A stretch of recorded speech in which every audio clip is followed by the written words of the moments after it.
ഞാനോ രാജ്യദ്രോഹിയോ? ഞാനോ?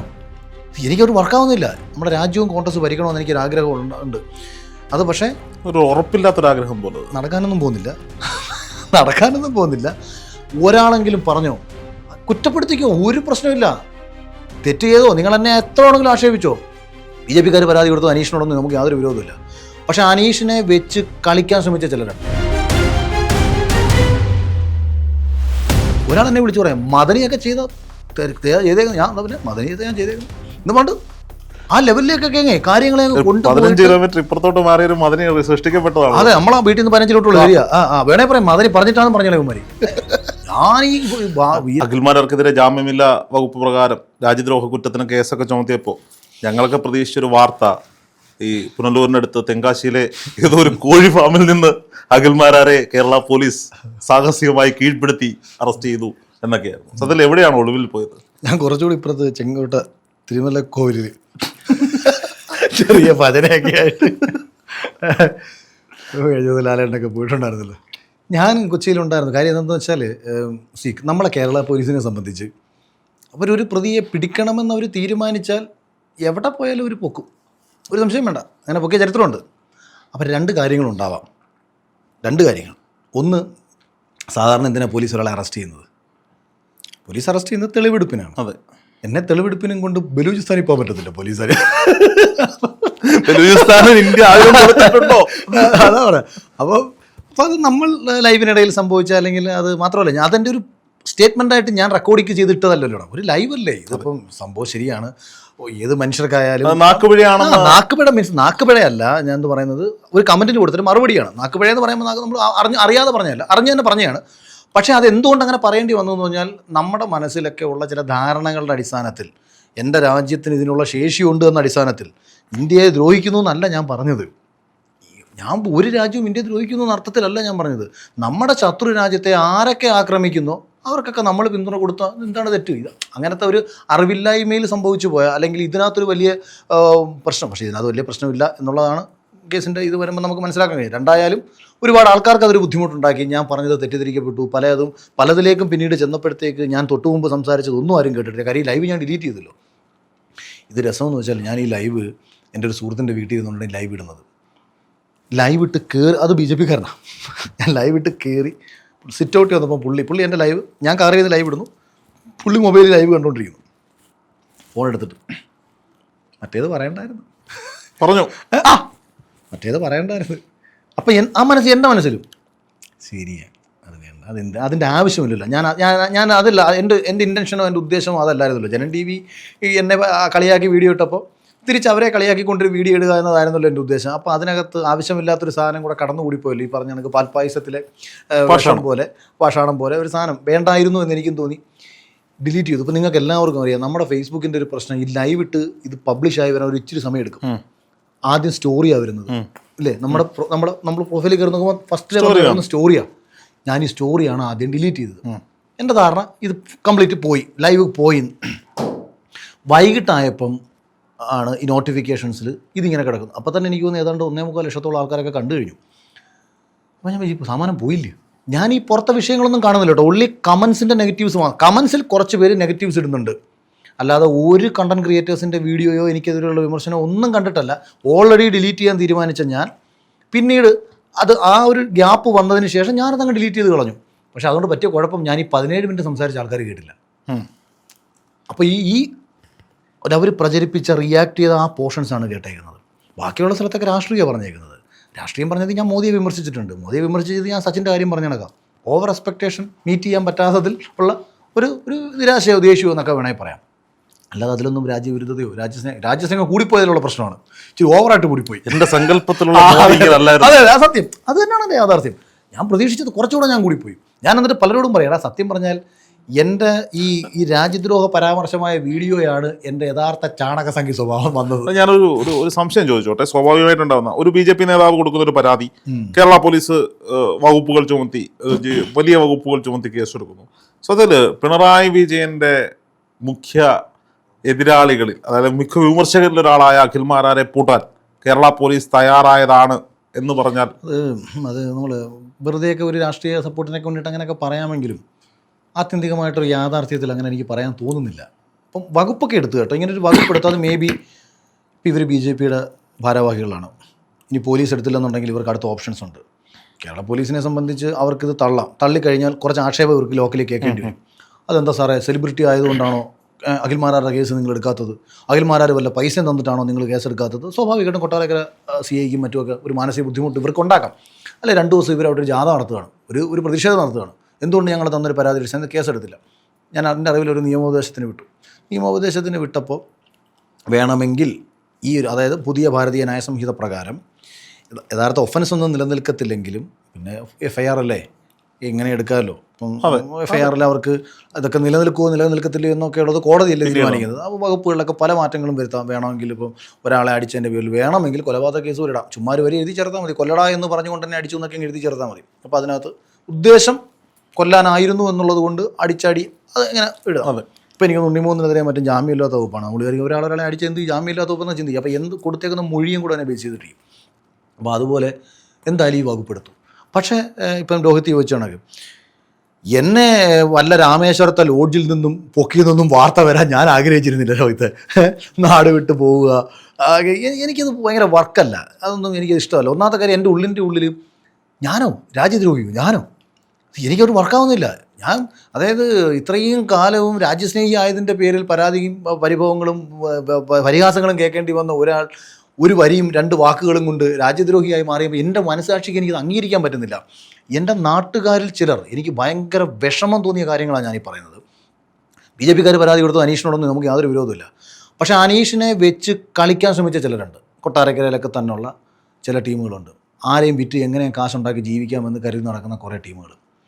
അതേപോലെ എൻ്റെ നാട്ടിലെ കുറച്ച് പേര്, ഇവർക്ക് ഈ സമയത്ത് അയാളെന്തോ നീന്തോ പറഞ്ഞ രാജ്യദ്രോഹിയല്ലേ അവൻ എന്നും പറഞ്ഞുകൊണ്ട് എന്നിട്ട് ഒരാൾ എന്നെ വിളിച്ച് പറയാം മദനിയൊക്കെ ചെയ്തേക്കണം. ഞാൻ പിന്നെ മദനിയത്തെ ഞാൻ ചെയ്തേക്കണം എന്ന് പണ്ട് ആ ലെവലിലേക്കൊക്കെ കാര്യങ്ങളെ കൊണ്ടുപോയി 15 കിലോമീറ്റർ ഇപ്പുറത്തോട്ട് മാറിയൊരു മദനി സൃഷ്ടിക്കപ്പെട്ടതാണ്. അതെ, നമ്മളാ വീട്ടിൽ നിന്ന് 15 കിലോമീറ്റർ ഏരിയ. വേണേ പറയാം മദനി പറഞ്ഞിട്ടാണ് പറഞ്ഞാലേ കുമാരി.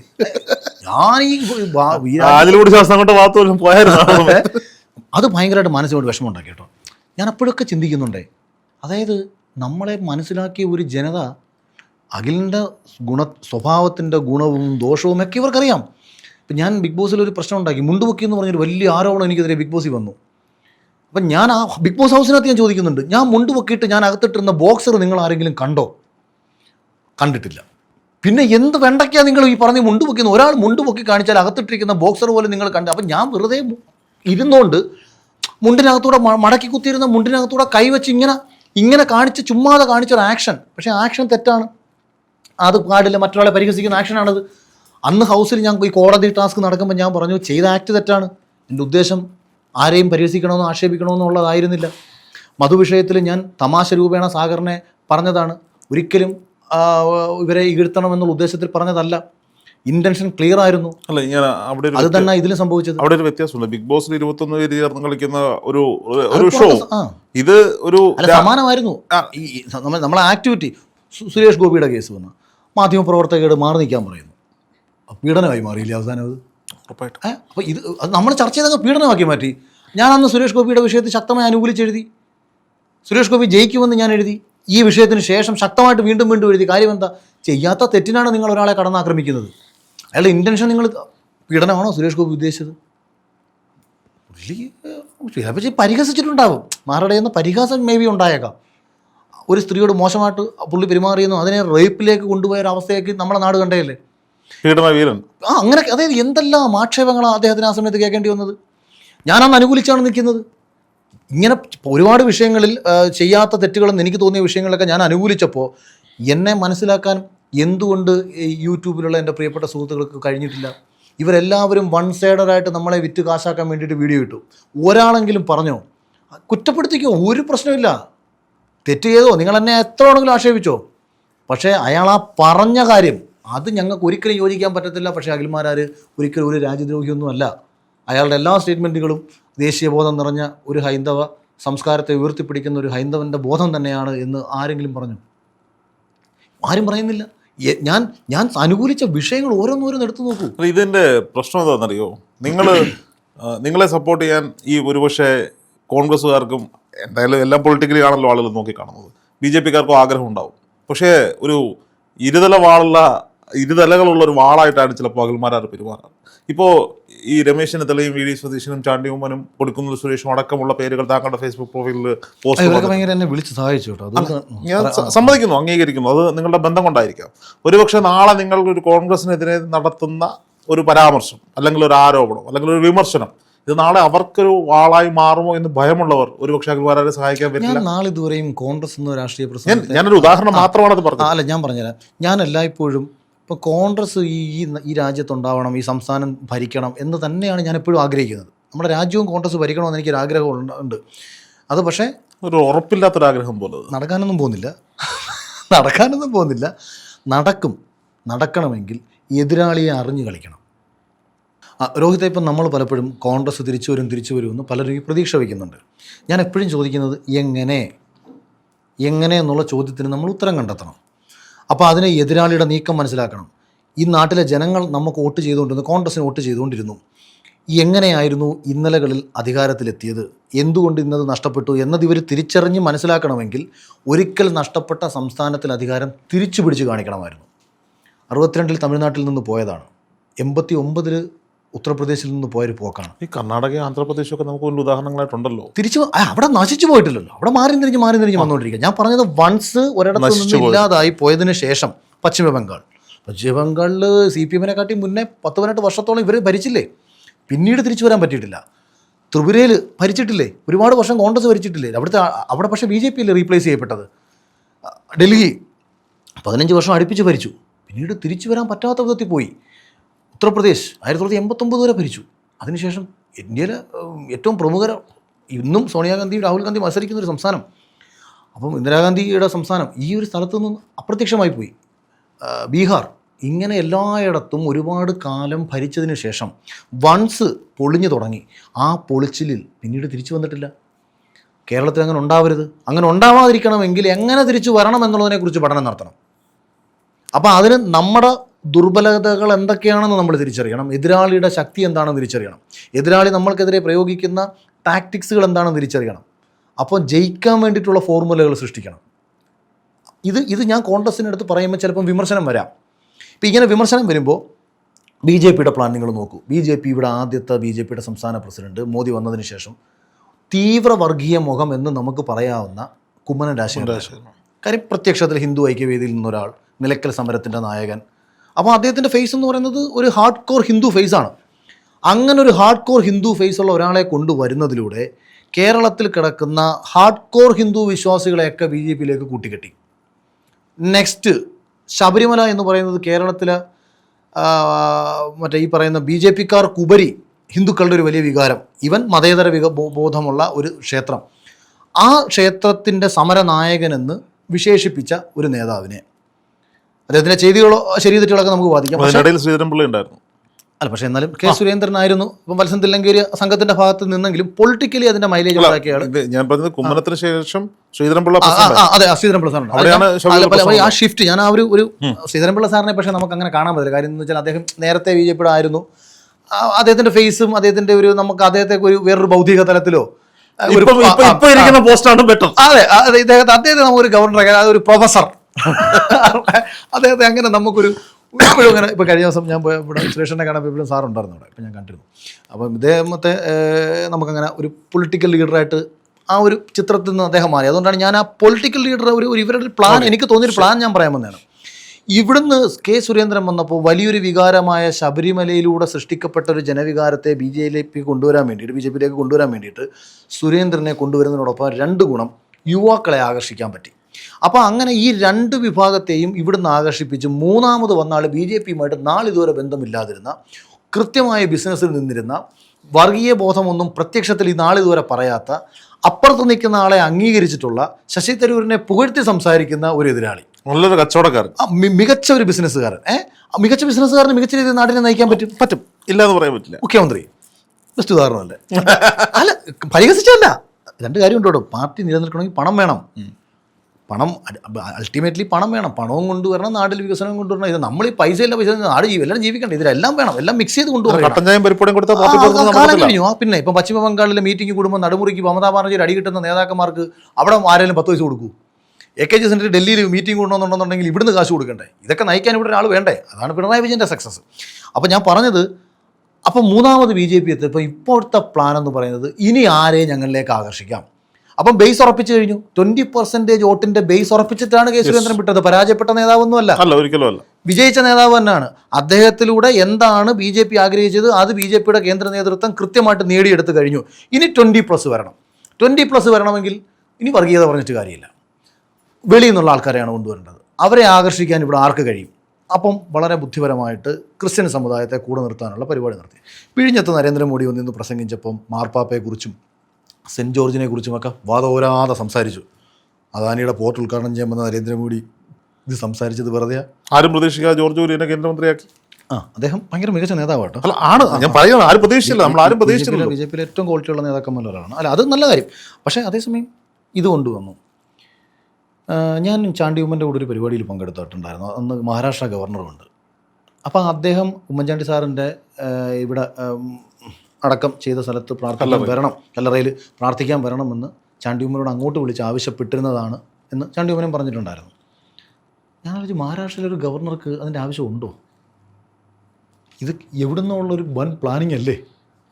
കേരളത്തിൽ ഏറ്റവും കൂടുതൽ ജനങ്ങൾ ഇഷ്ടപ്പെടുന്ന ക്രിസ്തീയ മുഖമുള്ള, അതിനെക്കാട്ടി ഉപരി കേരളത്തിലെ ഒരു വലിയ പൊളിറ്റിക്കൽ ലീഡർ, അദ്ദേഹത്തിൻ്റെ കല്ലറയിൽ വന്ന് ഒരു പഴയ RSSകാരൻ, ശക്തനായ ഒരു RSSൻ്റെ പ്രചാരകനായിരുന്ന ഒരാൾ മഹാരാഷ്ട്ര ഗവർണർ എന്ന് പറയുന്ന പദവി മാറ്റിവെച്ചാലും ഒരു പ്ലാനിങ് ഇല്ലേ ഇതിനകത്ത്? ക്രിസ്ത്യൻ സമൂഹത്തെ കൃത്യമായി കൂടെ നിർത്തുക, ടാക്റ്റിക്കലി കൂടെ നിർത്തുക. ചെറിയ അലയൊലികൾ ഇപ്പോൾ നമ്മൾ കണ്ടുകൊണ്ടിരിക്കുന്നു. ക്രിസ്ത്യൻ സമൂഹം എന്ന് പറയുന്നത് ആർക്ക് വോട്ട് ചെയ്തുകൊണ്ടിരിക്കുന്നവരാ? കോൺഗ്രസ്. കേരളത്തിലെ ഏറ്റവും കൂടുതൽ ഹിന്ദുക്കളിൽ കോൺഗ്രസിൻ്റെ ഏറ്റവും കൂടുതൽ വോട്ട് NSSൻ്റെയാണ്. നല്ലൊരു ശതമാനം NSSനെ ഇന്ന് BJPയിലേക്ക് അടർത്തിയെടുത്തു. അൾട്ടിമേറ്റ് നഷ്ടം ആർക്കാണ് സംഭവിക്കാൻ പോകുന്നത്? UDFനാണ്. UDFനെ ഇല്ലാതാക്കുക എന്നത് തന്നെയാണ്, അല്ലെങ്കിൽ കോൺഗ്രസിനെ ഇല്ലാതാക്കുക എന്ന് തന്നെയാണ് BJPയുടെ ലക്ഷ്യം. കാര്യം, നയപരമായ ഒരു തീരുമാനം എടുക്കുമ്പോൾ രമ്യതയിലെത്താൻ പറ്റത്തില്ല BJPക്കും കോൺഗ്രസിനും. കേന്ദ്രം എടുക്കുന്നൊരു തീരുമാനം കേരളത്തിൽ കോൺഗ്രസ്സാണ് ഭരിക്കുന്നതെന്നുണ്ടെങ്കിൽ ഇവർ തമ്മിൽ ചിലപ്പോൾ ചേരത്തില്ല. അപ്പം അവിടെ വിഴിഞ്ഞത്തിൻ്റെ ഒരു പോർട്ടിനകത്ത് അദാനിക്ക് വേണ്ട ഒരു കാര്യം ചെയ്യണമെന്ന് പറഞ്ഞാൽ പിണറായി വിജയൻ ചെയ്തു കൊടുക്കും. കാര്യം അവർക്ക് ആശയപരമായിട്ട് ദേശീയ രാഷ്ട്രീയമൊന്നുമില്ല. ഇവിടെ സെറ്റിൽമെൻറ്റാണ്, അവർക്ക് സെറ്റിൽമെൻറ്റാണ്. മോദി പറയുന്ന എല്ലാ കാര്യങ്ങളും, അമിത്ഷാ പറയുന്ന എല്ലാ കാര്യങ്ങളും എല്ലാം ചെയ്തു കൊടുക്കുന്നുണ്ട്. അൻവറൊക്കെ നേരത്തെ ഉന്നയിച്ച ആരോപണം പോലെ ആഭ്യന്തര വകുപ്പ് ഉൾപ്പെടെ അവിടെ നിന്നുള്ള തീരുമാനങ്ങളുടെ അടിസ്ഥാനത്തിൽ നടക്കുന്നത്. പക്ഷേ അതിൻ്റെ ഗുണം എന്താ? CPMന് തുടർച്ചയായിട്ട് ഭരണം, തുടർച്ചയായി CPMനെ ഭരിപ്പിച്ച് അവർക്കിടയിൽ ആഭ്യന്തര പ്രശ്നങ്ങൾ സൃഷ്ടിച്ച് അവരെ തമ്മിലടിപ്പിച്ചൊരു ഭാഗത്ത് കൊണ്ടുപോവുക, ഇപ്പുറത്ത് കോൺഗ്രസിനെ പൊളിക്കുക. ഒരു 80-90 മണ്ഡലങ്ങളിൽ കൃത്യമായി ഫോക്കസ് ചെയ്ത് വർക്ക് ചെയ്യുക.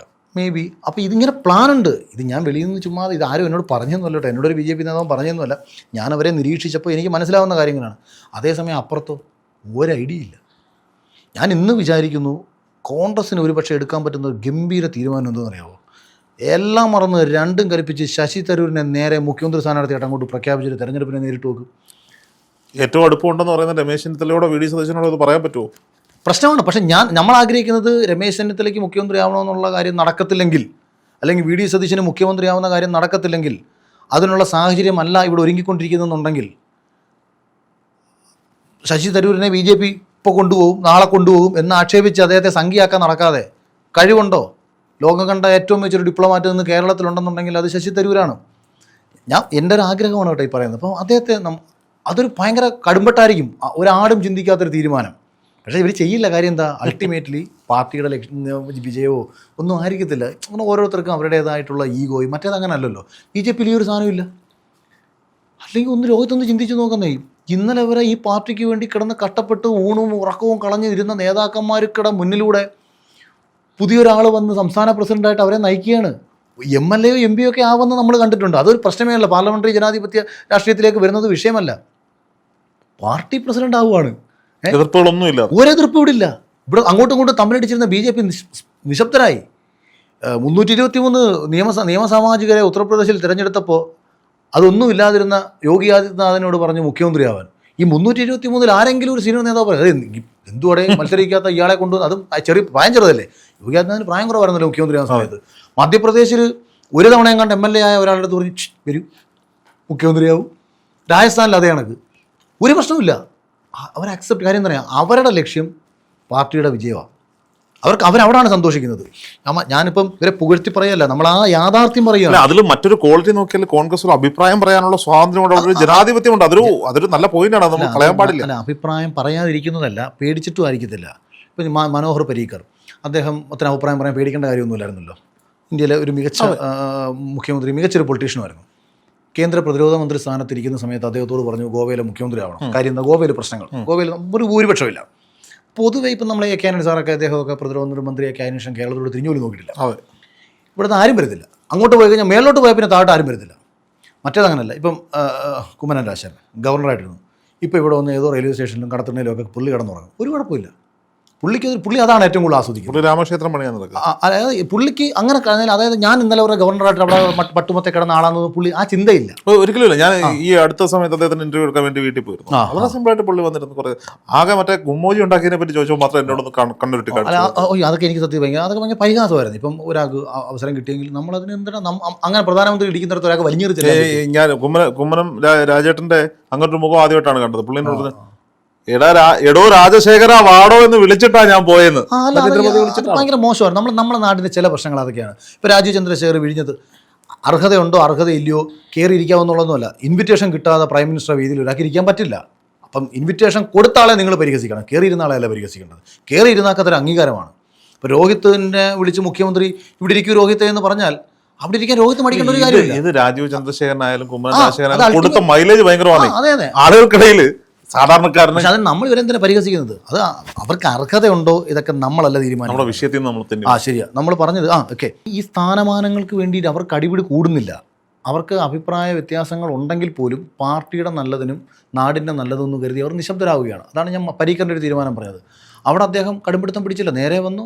അവിടെ ഇതാണ് നിലവിൽ ഗോവയെ പ്രശ്നങ്ങളുണ്ടെങ്കിൽ ഞാനത് ഏറ്റെടുക്കും, അവിടുത്തെ പ്രശ്നം ഞാൻ പരിഹരിക്കും. അവിടെ വന്ന് ഉത്തരവാദിത്തം ഏറ്റെടുത്തു. ഇതിവിടെ നമ്മളെ ഇപ്പോഴത്തെ കോൺഗ്രസ് ആരും ചെയ്യുന്നില്ല.